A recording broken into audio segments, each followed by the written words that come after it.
বাবা বাবা, আমি তো দেখছি সুপার ফাস্ট বলছিস। আমরা আসার আগে সব রান্না বান্না করে বসে আছে দেখছি। তোরা সুয়ারের বাচ্চাগুলো শেষ পর্যন্ত এলি তাহলে? শালা কাজের বেলায় একটাকেও পাওয়া যায় না, আর গিলবার বেলায় সব কটা একসাথে এসেছে।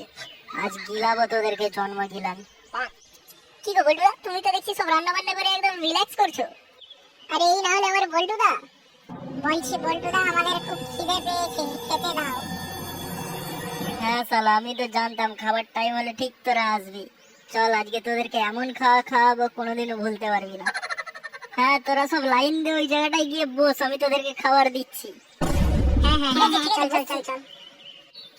বাহ, সব আরামিগুলো শালা একসাথে বসেছে, এবার শালা সব কটাকে একসাথে মালিশ করবো। বল্টুদা মাংস কষা হয়েছে, মাংস কষা। আমাকে তাহলে 2 পিস দাও না আগে। আচ্ছা আচ্ছা আচ্ছা, মাংস কষা খাবি তাই তো? ঠিক আছে, খাওয়াচ্ছি তোকে মাংস কষা।